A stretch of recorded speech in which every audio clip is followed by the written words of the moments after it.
का बताओ, mock test का बताओ। मैंने कहा भाई ये तो सारे बच्चे परेशान कर देंगे, ऐसे तो अलग अलग क्यों बताते हैं, एक जगह बता देते हैं कि मॉक टेस्ट में क्या इशू है। ठीक है, चलो। तो अब क्योंकि ये इतने दिनों बाद चैनल चलाया तो इसमें कई तरह की परमिशन, कई तरह के ओटीपी, पता नहीं क्या क्या मान लिया, सब मैं भूल ही गया था। ठीक है बच्चों, चलो। तो बहुत सारे बच्चे तो जानते ही हैं पहले से कि 2019 से मैंने कई बार इसमें बहुत सारी वीडियो भी डाली थी बच्चों। ठीक है, लेकिन फिर हमारा जो चैनल है रोजगार विद अंकित, तब वीडियो मैं अक्सर वहीं लेता हूँ। क्यों? क्योंकि बच्चों वहाँ ज़्यादा बच्चों का बेनिफिट हो जाता है ना, कि वहाँ पे सारे के सारे जो बच्चे हैं वो बेनिफिट उठा पाते हैं, या आप थोड़ी सी संख्या में हो। ठीक है, चैनल दोनों ही अपने, कोई दिक्कत है नहीं। चलो, तो मॉक टेस्ट के बारे में बात करेंगे बच्चों। मॉक टेस्ट का क्या महत्व है ये तो सब जानते होंगे, ये सब जानते होंगे कि मॉक टेस्ट का क्या महत्व है। महत्व ये है बच्चों, जिस तरह का महत्व होता है, आप कहीं जा रहे हो कहां पर, कुश्ती के मेले में लड़ने के लिए, और एक पहलवान तो पूरे जी तोड़ मेहनत करके किस दांव पेच से दूसरा मेरे खिलाफ क्या दांव पेच यूज करेगा, मैं उसका कैसे जवाब दूंगा, ये सब जान के जाए, और एक पहलवान चला जाए बिना कुछ प्रैक्टिस के, तो बताओ कौन सा अखाड़े में डट पाएगा? जीतने की संभावना किसकी रहेगी? केवल उसी की संभावना रहेगी बच्चों। कौन से की संभावना रहेगी? केवल उसी की जो सारे दाव पेच करके गया है, जो अपना अभ्यास करके गया है, अपनी प्रैक्टिस करके गया है। तो महत्व तो वही है।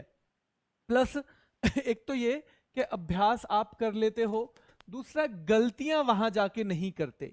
यानी गलतियां जो हैं वो आप कहां कर लोगे? जो भी गलतियां होने की संभावना होगी वो आप मॉक टेस्ट में ही कर लोगे, वो एग्जाम में जाके नहीं करोगे। कहां करनी है जो भी गलतियां करनी है? मॉक टेस्ट में। पहले मैं बात करूंगा अपनी, आपको बताऊंगा, क्योंकि आप मुझसे पूछ ही रहे थे। आप इतने सारे सवाल तो मेरे पास सारे इकट्ठे हैं, कौन कौन से आप पूछते हो, फिर भी आपका कोई बच जाएगा तो मैं बाद में आपको बताऊंगा बच्चों। ठीक है, चलो। तो महत्व क्या है? अभ्यास हो जाएगा एक तो आपका, गलतियां जो हैं, और मॉक टेस्ट आपको एक माहौल देता है एग्जाम का सा, है ना, एग्जाम का माहौल आपको मिलेगा। तो आपके ऊपर जो प्रेशर होता है ना एग्जाम में, जो प्रेशर है वो हैंडल करना आप पे आ जाएगा। ये सारी की सारी चीजें होती हैं बच्चों, है ना, मॉक टेस्ट में। चलो, तो ये तो महत्व के बारे में हमने बात कर दी। अब क्या है बच्चों दूसरा, कि क्या मॉक टेस्ट तैयारी का सही पैमाना है? मॉक टेस्ट क्या तैयारी का सही पैमाना है? दूसरा सवाल है, क्या मॉक टेस्ट जो होता है किसी भी एग्जाम के लिए तैयारी का सही पैमाना, यानी आपके नंबर अच्छे आ रहे हैं तो क्या मॉक टेस्ट अच्छा है?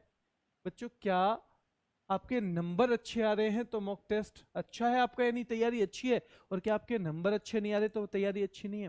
तो ऐसा कुछ नहीं होता बच्चों, पूरी तरह नहीं होता। होता है लेकिन 100% श्योर नहीं होता। कभी कभी ऐसा भी होता है कि जो मॉक टेस्ट है ना, आपकी तैयारी तो बहुत अच्छी है, लेकिन आपके 2 चैप्टर अभी हुए ही नहीं है, और मॉक टेस्ट में उसमें ही जो टोटल ही 10 सवाल 15 सवाल मैथ के आने थे, मॉक टेस्ट में उसी में से 5 आ गए। अब आपके 20 चैप्टर पढ़े हुए हैं, 20 चैप्टर में से 10 ही सवाल आए, और 2 जो आपने नहीं पढ़े उसी में से 5 आ गए। तो मतलब कभी कभी ऐसा भी होता है। वैसे अक्सर ये सही पैमाना होता है, लेकिन फुल प्रूफ बिल्कुल नहीं होता। इसलिए अगर किसी के कम नंबर भी आ रहे हैं तो उसे घबराने की जरूरत नहीं है। उसे क्या देखना है, अगर आपके नंबर कम आ रहे हैं, है ना, कम नंबर वाले को 2-3 चीजें देखनी है। अगर दोनों तीनों चीजें ठीक हैं तो फिर घबराने की जरूरत नहीं है, कि जो पढ़ा है ना, जो पढ़ा हुआ है उसमें से तो गलत नहीं होना चाहिए, उसमें से आपका गलत नहीं होना चाहिए। आपका सिलेबस भी कंप्लीट है और उसमें से भी सवाल गलत कर रहे हो, मतलब भाई गड़बड़ है, यानी कि आपने उसको अच्छी तरह से पढ़ा ही नहीं। तो एक तो ये ध्यान रखना है, पढ़े हुए में से आपको गलत करना नहीं है बच्चों। दूसरा आपको क्या रखना है बच्चों, मॉक टेस्ट में अगर कम नंबर आ रहे हैं, क्या कि आप पे आता हुआ तो गलत नहीं हो गया, आता हुआ गलत, यानी आप पे आता तो था सवाल, अच्छी तरह से आता था, ठीक है, लेकिन आपने क्वेश्चन ध्यान से नहीं पढ़ा। तो यहां भी आपकी तैयारी की गलती नहीं है, यहां भी बिल्कुल तैयारी की गलती नहीं है। यहां आप एक ऐसी भूल कर गए जो आपको नहीं करनी चाहिए थी, है ना। सवाल आप पे आता है, हो सकता है यहां ना निकला हो, एग्जाम में निकल जाएगा, एग्जाम में हो सकता है वो गलती आप करो ही ना। ठीक है, तो एक तो पढ़ा हुआ गलत नहीं होना चाहिए, आता हुआ गलत नहीं होना चाहिए बच्चों, है ना, आता हुआ गलत ना हो। और तीसरा इसका ध्यान रखना है कम नंबर के पीछे, कि कहीं ऐसा तो ना हो जो थोड़ा बहुत आपका सिलेबस कंप्लीट नहीं हुआ उसी में से ज्यादा सवाल पूछ लिए हो। तो ये दोनों तीनों चीजें आपको ध्यान रखनी है। अगर ये दोनों चीजें ठीक है तो कम नंबर की भी दिक्कत है नहीं बच्चों, कभी कभी कम नंबर क्यों आते हैं? कभी कभी टफ पेपर होता है, टफ। अब जब टफ पेपर होगा तो नंबर तो कम आएंगे ही बच्चों। जब टफ पेपर है इसका मतलब क्या है? कम नंबर आने हैं। लेकिन क्या केवल आप ही के आ रहे हैं वो कम नंबर? क्या केवल आप ही के नंबर कम आ रहे हैं या सभी के कम आ रहे हैं? ये भी देखना है आपको। घबराने से पहले ये भी देखना है कि आप ही के कम नंबर आ रहे हैं। और इसका सही पैमाना फिर क्या होता है कि आपकी रैंक। अगर आप अपनी रैंक को लगातार इंप्रूव कर रहे हो, इसका मतलब आप सही दिशा में जा रहे हो। अगर आपके नंबर बढ़ रहे हैं लेकिन रैंक लगातार नीचे जा रही है, इसका मतलब आप सही दिशा में नहीं जा रहे हो बच्चों। ये जो है केवल नंबर से ना तो आपका ऐसा हो जाएगा कि जी नंबर हो गए तो मेरा सिलेक्शन हो जाएगा, ना ऐसा होगा कि नंबर थोड़े बहुत कम आ रहे हैं तो आपका सिलेक्शन उससे रुक जाए। ये दोनों ही चीजें हैं बच्चों।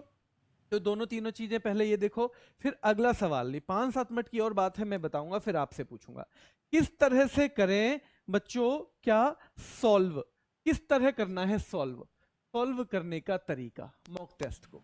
ठीक है, सॉल्व करने का तरीका। कभी कभी तरीके की वजह से भी दिक्कत है। तरीका क्या है? अपना देखो 100% देना है। यानी मॉक टेस्ट को ऐसे ही मान के चलना है। किस तरह से मान के चलना है बच्चों?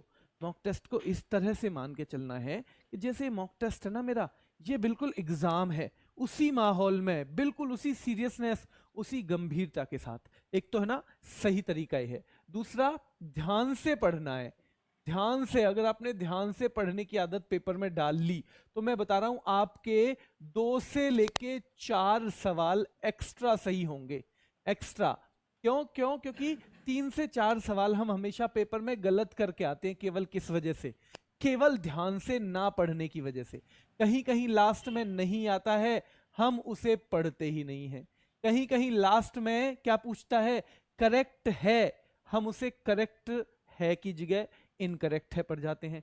कहीं कहीं पूछ लेता है करेक्ट नहीं है, हम उसे करेक्ट है पढ़ जाते हैं। यानी कुल मिला के अगर आप ध्यान से पढ़ेंगे तो 2-4 सवाल जो है बच्चों एक्स्ट्रा वो कर पाएंगे। आप क्या कर पाएंगे? 2-4 सवाल कम से कम एक्स्ट्रा कर पाएंगे पेपर में। तो सॉल्व करने का तरीका ये है। ठीक है, प्लस सॉल्व करने के बाद ये भी देखना है कहां से उसका रिव्यू करना है। रिव्यू करना है कि कहां से गलतियां हो रही हैं। ठीक है, रिव्यू करना है कि गलतियां आपकी कहां से हो रही हैं और उसमें सुधार करना है।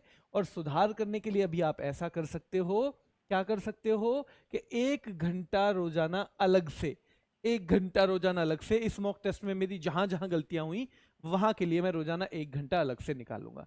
ये सारे के सारे काम आप कर सकते हो बच्चों। ठीक है, चलो, बिना मॉक टेस्ट के सिलेक्शन हो तो सकता है बच्चों, लेकिन संभावना बहुत कम हो जाती है, क्योंकि जो गलतियां आप मॉक टेस्ट में करते हो फिर वो आप पेपर में जाके करते हो। और पेपर में बहुत सारे बच्चे ये गलतियां यहां करके जा चुके होते हैं तो वो पेपर में फिर करते नहीं है।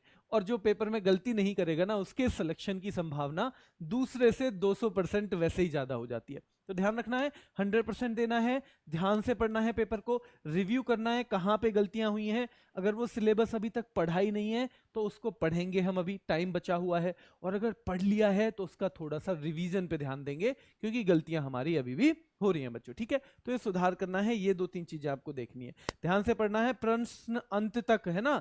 और बच्चों क्या करना है? आदत बनाए क्या क्या सीरियस होके पढ़ने की, पहले से ही सीरियस होके पढ़ने की आदत आपको बनानी है। तो अगला सवाल हमारा आएगा कि कम अटेम्प्ट होने पर भी, एक बार क्या होता है, कभी कभी ऐसा होता है कि टफ मॉक पेपर आ जाए।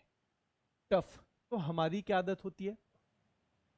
हमारी आदत है टफ मॉक पेपर आ गया, पहले 10 में से ही हम 7 सवाल कर ही नहीं पाए, 10 में से 7 सवाल नहीं कर पाए, तो हमारा क्या रह जाता है बच्चों? मन होने लगता है अब हमसे नहीं होगा, ये तो बेकार है, शायद मेरी तैयारी गलत है। जबकि ऐसा भी हो सकता है क्योंकि वो मुश्किल है, तो जो दूसरे व्यक्ति हैं वो 10 में से क्या है बच्चों 8 ना कर पा रहे हो उसमें। पेपर 10 क्वेश्चन पे खत्म नहीं होता, पेपर में अभी और 90 क्वेश्चन बचे हुए हैं। इस 10 में से अगर आपकी 0 भी होती और वो 90 आपको आते हैं, उनमें से आपको 85-88 आते हैं और आप सही सही करके आ जाते हैं, तो बिल्कुल गलती की संभावना कहाँ है? फिर सिलेक्शन ना होने की संभावना कहाँ है? पेपर में भी हम ऐसा ही करते हैं, जब हम टफ पेपर देखते हैं ना तो हमारी आदत है पसीने छूट जाते हैं, क्योंकि हम यहां से तो बना के गए अपना क्या 90 का स्कोर लेके आऊंगा, 90 का स्कोर, लेकिन पेपर देखा तो 90 के लायक है ही नहीं। इसलिए पेपर में पहले से सोच के नहीं जाना, मॉक टेस्ट में पहले से सोच के नहीं जाना कि मैं क्या करूंगा। जो भी पेपर है चाहे कितना भी मुश्किल है, उसे 1 से लेके 100 तक सॉल्व करो जितने आप कर सकते हो टाइम में। और उसके बाद देखो, हो सकता है कि बाकियों में आपकी रैंक 1000 आ रही थी, इसमें 800 आए, क्योंकि आपकी तरह ही इस बड़ी समस्या को देखकर कई लोगों ने हथियार डाल दिए। तो कई बार जो मुश्किल पेपर होता है ना, उसमें जो आप हथियार अगर नहीं डालते हैं लास्ट तक, तो भी आप और उसे और बेहतर कर जाते हैं। क्योंकि जो मुश्किल पेपर है ना, उसमें अक्सर लोगों की आदत होती है, भाई मेरे से नहीं होगा, छोड़ो इसे। तो टफ मॉक टेस्ट को भी नहीं छोड़ना, क्योंकि अगर आप मुश्किल मॉक टेस्ट की आदत नहीं डालेंगे तो आप मुश्किल पेपर को भी सॉल्व नहीं कर पाएंगे। तो दोनों ही चीज करनी है, मॉक टेस्ट की भी आदत डालनी है और इसकी भी आदत डालनी है बच्चों, ठीक है। तो मॉक टेस्ट की अगर आदत होगी तो पेपर कितना भी मुश्किल आ जाएगा, आप जाके उससे लड़ोगे। और वहां कई बार यही मायने करता है, यही मायने रखता है कि आप कितनी मेहनत से वहां पे पढ़े हो, ठीक है। यही वहां पे कई बार मायने रखता है बच्चों। तो एक ये, अब कितने मॉक टेस्ट, जिसने अभी तक एक भी ना लगाया हो, अगर आपका सिलेबस ठीक ठाक हो चुका है, ठीक है, यह सिलेबस नहीं भी हुआ है, तो मैं तो ये कहूंगा कि भाई कम से कम 2 तो आप मॉक टेस्ट करो, 2 मॉक कम से कम करो वीक में, ठीक है, वीक में। वैसे तो मैं ये कहूंगा कि 2 के बजाय, है ना, 3 मॉक करो भाई, 3 मॉक, है ना, 3 मॉक। जिनकी अच्छी तैयारी है, पहले से ही तैयारी करते आ रहे हैं, 3 मॉक पर वीक करो, वो 3 मॉक पर वीक करो कम से कम, ठीक है। चलो 3 मॉक, इसमें एक संडे में रख लो। अगर आपको लगता है कि मैं सैटरडे संडे ज्यादा फ्री रहता हूं, एक सैटरडे रख लो, एक संडे रख लो, एक बीच में कहीं भी रख लो। कई बच्चों के मन में आएगा कि जी मॉक टेस्ट में इतना टाइम क्यों बिगाड़ना। ये टाइम बिगाड़ना नहीं होता, आप किसी भी दिन बैठ जाना और 90 मिनट में ऐसे ही आप सवाल उठा लेना, कितने कर पा रहे हो, अलग अलग, कुछ जीएस के कर दिए, कुछ, यानी 90 मिनट में आप 100 क्वेश्चन केवल और केवल मॉक टेस्ट में ही अटेम्प्ट कर सकते हो बच्चों। केवल अगर नॉर्मल पढ़ोगे तो 100 क्वेश्चन अटेम्प्ट ही नहीं कर पाओगे, ना सॉल्व कर पाओगे, ये ध्यान रखना है। प्लस मॉक टेस्ट हमें एक आदत और डालता है कि हम किसी सवाल पे कितनी देर उलझें। कभी कभी ऐसा होता है कि हम एक सवाल पे, जो 1 नंबर का है, 1 नंबर का सवाल है, 10 मिनट तक उलझे हुए हैं।